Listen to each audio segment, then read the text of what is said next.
So I'd like to introduce our next speaker. Our next speaker is John MacRobert, formerly Principal Seed System Specialist at Summit in Africa. He's currently the Director of Mukushi Seeds in Zimbabwe, and he's Director of Quality Seed in South Africa, and Associate Consultant with the Center for Development Innovation in Wageningen. And I should also point out, I didn't do that earlier, that there's more extensive bios on the speakers in your folders, and you can read up on those as you want. So it's my pleasure to present Dr. John MacRobert.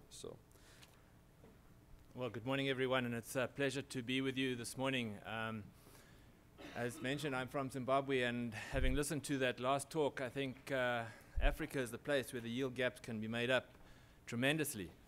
And we have so many opportunities and possibilities in Africa. And one of them relate to the seed. How do we develop the seed industry to meet the requirements of farmers so they may reach the yield potentials that they do have in those countries?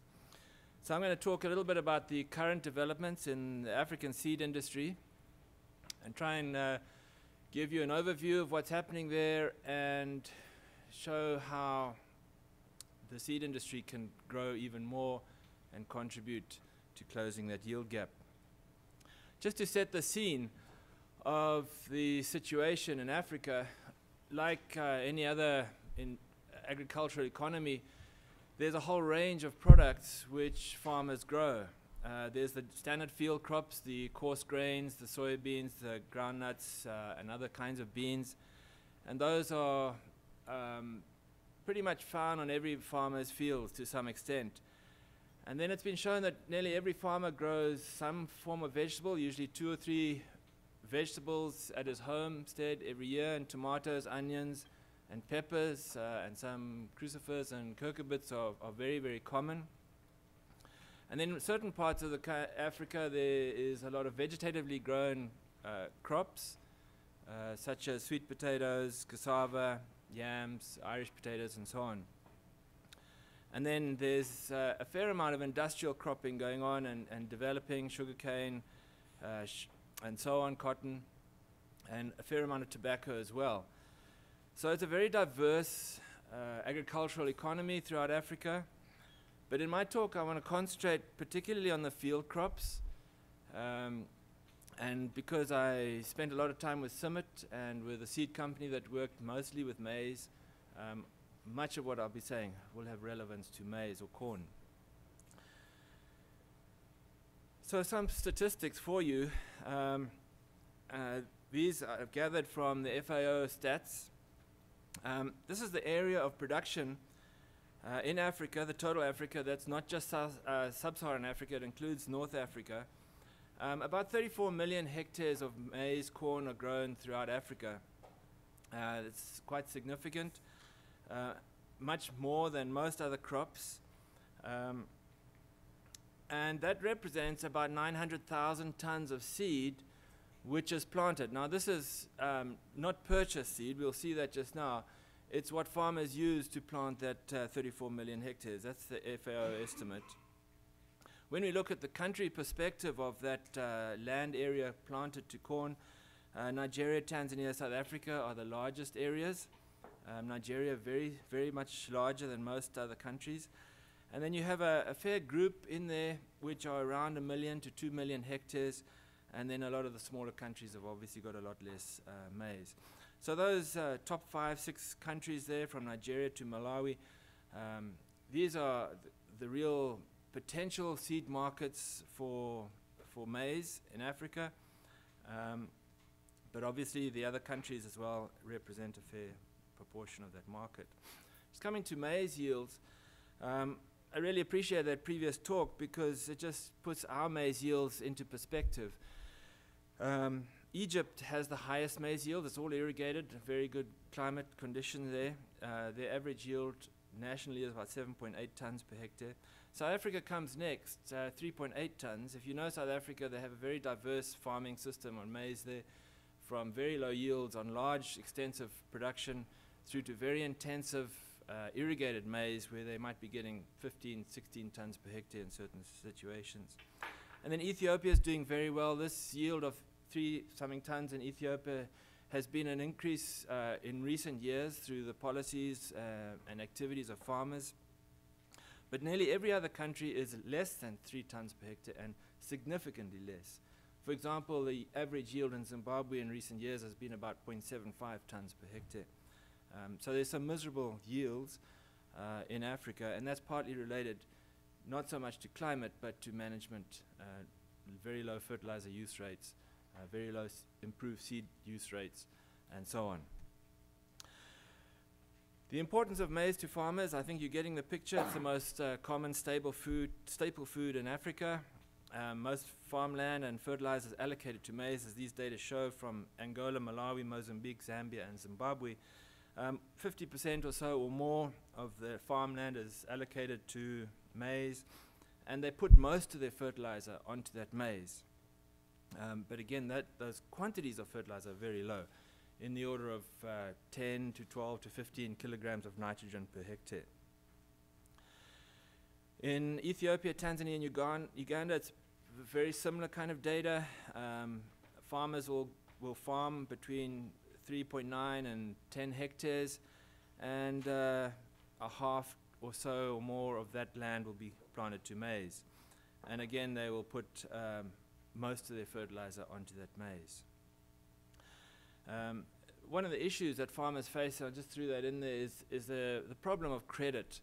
You know, fertilizer, seed, inputs cost money. Farmers are poor. If they could have access to credit, they might be able to use these inputs. But this is some feedback from farmers that, you know, more than half are saying it's very unlikely that they can access credit. To the seed industry, maize seed is also very important. These are 5 countries in southern Africa, and you can see maize as a share of the gross income of those seed companies is more than 70%. The other 30 or so % comes from other crops like beans or soybeans or wheat. Most companies expect the maize hybrids that they will sell to increase in their portfolio, so a shift away from open pollinated varieties or from other crops into maize hybrids. Because at present you can see the hybrids are about 50% of their portfolio or less. There's an indicator of the seed price ratio of hybrid seed to grain price. I'm not sure what it is in the US here, but certainly, you know, a ratio of about 10 is fairly modest when you look at industrial countries and their seed to grain price ratios. So where do farmers get their seed? They get that from a large range of sources. This is some data from Uganda. Basically, the big blue portions there are local seed supplies, neighbors, their own markets, or what they've kept. And on the right, the brown segments are what they get from outside the farming community, either from agro-dealers, from local seed businesses, or government handouts. In maize, in these countries, this is data that I gathered from Summit again. It's a fairly old data, 2006-7 data. You can see on this graph that Kenya, Zimbabwe, and Zambia, farmers get a high proportion of their seed requirements from purchased seed. Seed that is obtained from hybrid seed sales or OPV seed sales from agro-dealers. Most other countries, it's very low. It's in the order of 10 to 15 to 20% of farmer seed of maize is purchased or obtained from outside the farming community. The present maize seed supply situation is given here in this graph on the right. These are what I've estimated from my own guesses of what I know of these countries and the kinds of data that I've seen when I compare it with the FAO stats. So the estimate, when you add it up, is about 205,000 tons of improved maize seed is actually used on farmers' fields. And the total, if you remember, is about 900,000 tons of seed used. So that's about 22% on average of farmers are buying in seed or using improved purchase seed on their farms. And the highest rates of improved seed use are in South Africa, Zimbabwe, Kenya, Zambia, and Ethiopia. A lot of countries like Mozambique, Mali on that graph there, Angola, there's hardly any improved seed in the market, at least not sufficient for anything like the amount of maize that they grow. Here's another table from CIMMYT data for 5 countries in Southern Africa: Angola, Malawi, Mozambique, Zambia, and Zimbabwe. You see they're ranging from 16% of farmers planting improved maize varieties in that year, going up to, in Zimbabwe, 100% of farmers planting improved seed that they've purchased or obtained. And again, a range of the sort of proportion of farmers who continually, year by year, plant improved seed, from as low as 7% in Angola up to 99 or so percent in Zimbabwe. So a big range, big diversity in the kind of seed scenarios in the countries that we're dealing with in Africa. So how do we increase farmer adoption of improved maize seed? How do we get those low levels of 7, 10, 15% up to, you know, the 90, 100% seed use? Well, there's basically 3 things that really need to see coming together in the whole seed industry. That's the production of seed, the marketing of that seed to farmers, and then the finance to manage that whole cycle. So we'll look at some of the factors that constrain farmers to access seed. This is some data from Ethiopia, and here's some data from Uganda. And what's interesting here is that the main reason why farmers are not using this improved drought-tolerant maize seed is it's not available. It's just simply not in the marketplace. And of course, if it is in the marketplace, they might not have the money to buy it. And likewise, in Uganda, very similar. The high seed price, lack of availability, or lack of knowledge about these things is constraining farmers. They would probably want to use it if it was available. It just is not there. Again, in Zimbabwe, similar sort of data. The number of households that gave reasons why they were not accessing improved seed, they just couldn't get it on time. It wasn't there, or they couldn't afford it, or they didn't know about it. So the basic assumption then is, okay, if we supply the seed at a reasonable price, farmers will adopt it. So if we can sort out the production, the supply side of seed, and if we can supply that at a reasonable, affordable price, then the assumption is they will use it.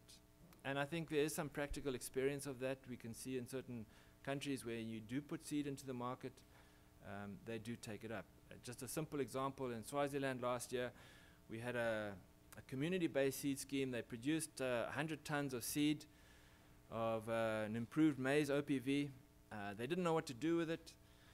They put an advert in the radio, and they sold it all within about 3 weeks. Just as farmers knew about it, they knew where to get it, and it wasn't expensive, they could go and buy it. So that's a basic assumption. I'm sure we can challenge that, but it's something that we have to think about. So then how do we increase from these fairly low levels of 15, 20% of hybrid seed use or OPV seed use and increase it up to the sort of 50, 60, 70%? Well, there's 2 issues I think that we need to face in marketing. Is firstly, try and increase that seed purchase frequency, so get more farmers to buy seed and use it. And that's get it out there, make it available, promote it, make farmers aware of it. As you know, seed is very much a touch-feel thing. It's a trust kind of product. So farmers want to see it, they want to taste it, feel it, touch it before they're going to buy it. And then we need to replace a lot of these old varieties that are in the market with new varieties. There's tremendous effort in breeding activities in Africa and a lot of very good varieties. But a lot of seed companies are sitting on old varieties simply because they have the production systems for them. So we need to swing that around, get that old stuff out, and bring in the new. Production, again, is an issue. We can't supply seed unless we produce it. The present seed production is around 205,000 tons in Africa. If we say aim to double that in the next 10 years, that'll take us from about 25% of seed use up to 50% seed use. We would need 60,000 hectares of land to produce that seed, and about 1,500 tons of foundation seed. Now, for you in America, that's small. But to make that happen in Africa is a big issue. You know, when most farmers have got 1, 2, 4, 5 acres, how do we conglomerate that land to be able to produce hybrid seed to a quality standard that would really make a difference in their farms? So to me, this is a big challenge for Africa, is how to actually produce that seed that's required. I know there are models, there are ways we can do it, but it requires some serious investment, I think, in the farmer and in the seed companies, just to be able to do this. You know, most of our farmers are at a very low level of productivity, understanding, and so on, and many seed companies don't have that capacity to do hybrid seed production. So that's, I think, the challenge for us in Africa. Finance, well, how does finance fit in? We've looked at the market. I think the market is there. We've looked at production. There's some challenges there, but what about the finance? Well, if you look at the African seed trade in comparison to the world, it's about 1% of the value of the world trade in seed, at about 750 million. The major markets as we know them are the USA, China, France, Brazil, and India. The biggest seed market in Africa is in South Africa at about $450 million. So about half of the seed trade in Africa is in South Africa. So the rest of all those other countries, it's about 400 million. And again, the amount of seed that we import and export is about 1% of the world trade. This is the domestic seed trade value. You can see South Africa right stretching out ahead of everyone else. Morocco, Egypt, Nigeria is quite large, but most other countries very small. So the amount of money circulating in the seed industry in Africa outside of those top 3 or 4, 5 countries is very small. And so to make this growth happen, we need investment in seed business. So we have a long way to go. And there's this, if you've ever been to OR Tambo Airport in Johannesburg, there's this big saying on the one wall there: if you want to go fast, go alone. If you want to go far, go together. And I think we need to see this the African seed industry working together to make this whole thing happen. No one's going to do it on their own. They might go quite fast on their own, but they're not going to get very far. So we see the number of seed companies in selected African countries here. These are my own estimates from just knowing the seed industry. I might have missed out some here. But you can see there's about 82 across those, I think there's, 12 countries there or so. About 82 small seed companies producing less than 500 tons per annum. These are all really startups. This number has really happened in the last 5 to 10 years. Then there's a fair number of medium to large national seed companies in certain countries, usually one in most countries. There's a couple of regional companies. These are ones that are operating 2, 3, 4 countries. So the total number of regional companies is not 23, it's just that they're operating in 23, there's 23 operations in those countries.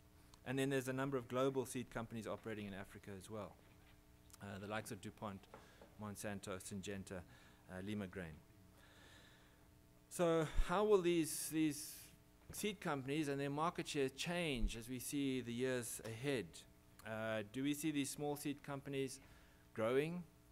Do they have the capacity to grow?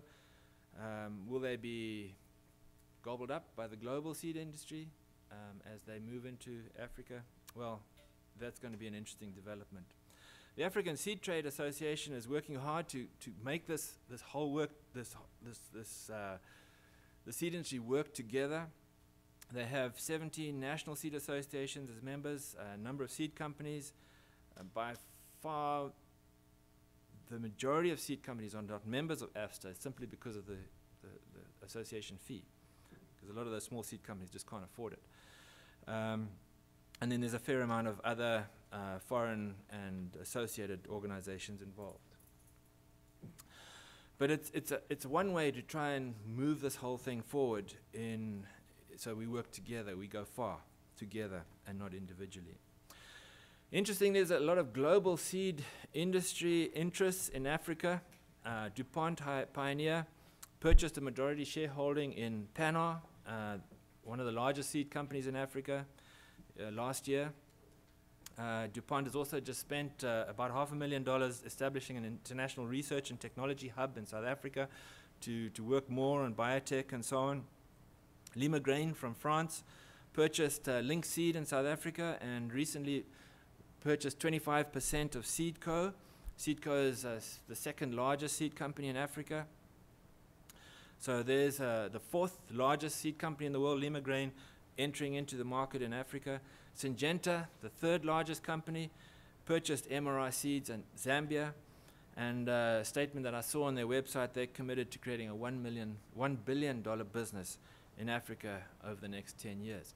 So there's no doubt about it, the global seed industry has seen Africa as a huge market, and they're putting effort to make way there. I haven't mentioned Monsanto. Monsanto, as far as I know, have not purchased any seed companies in Africa, but they are certainly growing their footprint across the continent. And then regional seed companies, interesting, are also doing a lot of work to expand. Seedco, like I mentioned, it's one of the largest regional seed companies in Africa. They now have a footprint across 10 or so countries. Pannar, similarly. Okay, Pannar now belongs to DuPont Pioneer, but they had or have a very large footprint across Africa. A South African seed company, Klein Karoo, is investing in Zimbabwe, Zambia, Mozambique. Capstone, a fairly small South African company, is also investing into Southern Africa. In East Africa, Kenya Seed Company, East Africa Seeds, Naseko Seeds, they're all looking at neighboring countries to expand their operations.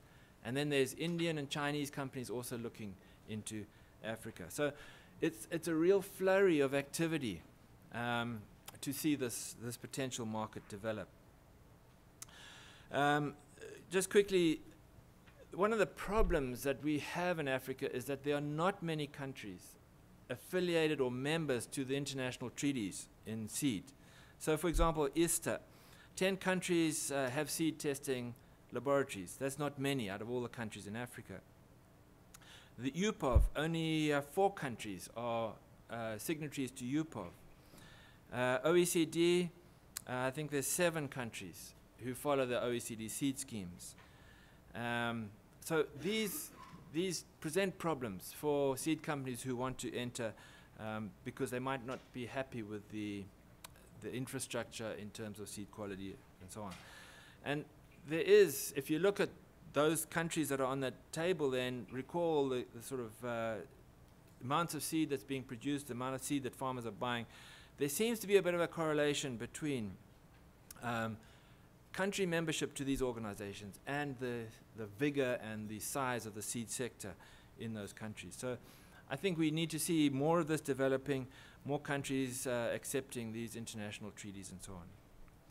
There's large public investments in the seed sector.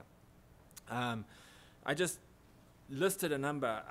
There's probably more. That's why I put ETC at the bottom there, because there is just so much money going into Africa in the seed sector. And there are many, many projects. Again, I just listed the ones that I could recall off the top of my head. There must be more, and there are. So there's no excuse from, I don't think, from the money side of things for this not to work, for us not to develop the seed sector in Africa. So what are the growth drivers then? What is really going to make this happen? Well, I think urbanization is one of them. It's estimated in the next 10 years, 45% of the population will be living in urban areas, and that's obviously going to increase the domestic food market requirements. There's the global, what we heard just now, the global demand for food, feed, and fiber. There's a tremendous resource of public germplasm in most crops. which is being bred in Africa and would just transform yields if we could get them into farmers' hands. There's a lot of product innovation, so it's not just improving yield per se, but there's a lot of targeted breeding for things like low nitrogen, drought tolerance, biofortification, and so on. There's huge investments going on. There's improvements in the seed regulations taking place, and there's some significant investments in human resource capacity. So I think that the whole thing is coming together, and I really think in the next few years we're going to see a tremendous change in Africa. So what are the shapes of things to come? Well, we look at the recent past, we can think about the present growth, and look at some future expectation. So the number of seed companies, if we look at this bar, narrow being few, wide being many, I think this number of seed companies is going to continue to grow. We might be reaching plateaus in places like Zimbabwe and Uganda, but certainly in West Africa, the number of seed companies is still increasing. The number of new varieties in the market is going to increase. There's been a fairly few in number in the recent past, but this is certainly increasing. We will see an increase in the purchase frequency. Around 20%, I think it's going to go up, and hopefully it'll reach the 70, 80, 90% in the near future. And that means also that the product life cycle has to decrease. Presently, we have hybrids in Ethiopia which are 25 years old, in Zimbabwe, 30 years old, Kenya, 25 years old. We need to change this. We need to get farmers to see about bringing in new varieties as soon as they come into the market. And if this happens, it just means that more and more farmers will have more choice of better varieties, and that should lead to higher productivity. But I think we'll also see a change. Africa is very much an informal seed system at the moment in many countries, but that's going to diminish, and the formal seed sector will increase. Whether the informal will ever be eliminated, I don't think so. There will always be the need for an informal seed sector, and the next, not the next, but the talk after the break will tell us more about how these two can be integrated together.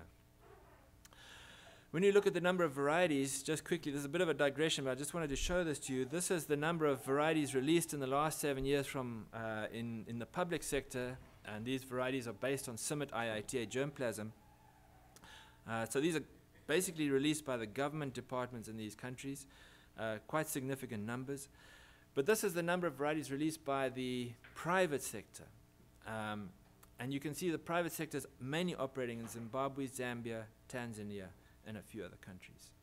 Most of those other countries, the private sector is not releasing varieties. And so if we want to see this expansion, we need to link these public sector sources of germplasm with the private sector operating in those countries. And if we can do that, we can get these varieties out into farmers' fields. These are some trends of hybrid and OPV releases over the last 5 or so years. The OPV releases seem to be leveling off, and the hybrids seem to be increasing. And certainly in my last year or two in CIMMYT, seed companies were only asking for hybrids because they realize that for the maize seed industry, that's the way you have to go. And more, they are moving from double-cross hybrids to three-way hybrids, and a lot of interest now in single-cross hybrids. Now, whether farmers will be able to afford single-cross hybrids is another story, but that's the direction that I think the whole seed industry is going. So what about GMOs? Well, this is still a bit of a question. South Africa is really the only country in Africa where there's a significant amount of GM seed being sold. 75 to 80% of the maize is GM herbicide and BT. Almost 100% of the soybeans and 100% of the cotton is GM. Burkina Faso and Sudan, there's some a little bit of GM cotton going on. A few countries are sort of starting to test GM, but there are some countries which are just outright anti-GM. Zimbabwe is one of them, a couple of others. And there's general fear and uncertainty and ignorance, I think, about GM issues. So I think we're still many years away from seeing widespread adoption of GM in Africa. Cotton will probably be the first one that will become more widely accepted. But I can't see maize and soybeans coming in for another 5 or 10 years. So the conclusion, ladies and gentlemen, is I think the next decade is going to be a very exciting one for the seed industry in Africa. We're going to see dynamic growth. And this will be characterized by an increasing commercialization of farming, even among smallholder farmers. We will see an increased dominance of global and regional seed companies, the likes of DuPont, Monsanto, Seedco, Panar, Kenya Seed Company, and so on. They're going to keep their strength and grow, particularly in maize. But local seed businesses will remain and be important, particularly for niche markets, niche areas, and for certain crops, like beans, sorghum, and so on, where the margins on those crops, especially if they're open pollinated or self-pollinated, are fairly low. There'll be much pressure, I think, brought to bear on Africa by various bodies. We see it already, to deregulate GM. So that topic is going to be hot over the next couple of years. A lot of fear, like I said, a lot of national concerns about global seed companies coming in and taking over and so on. So a lot of issues to go through there. But we'll also see strategic alliances being formed between public and private sector, especially in these smaller seed companies, with these elite varieties that are coming out. There will be a reduction in the informal seed sector, especially in the high-value crops. And I think there will likely be a slowdown in the donor support to the seed sector as the formal seed sector develops. I think at the moment this is the darling of Africa. With the donors, they see this as the potential way to transform Africa. Yes, it's important, but I think donors will begin to realize that seed alone is not going to do the trick. We need better farming. We need infrastructure. We need markets. We need value adding. So there's a lot of other things we need to invest in to make the whole thing work. So thank you very much. I hope that it's been helpful for you. Special thanks to Iowa State University for inviting me here, Summit for giving me such a rich experience over many years, and for CDI giving me other rich experiences as well. Thank you very much.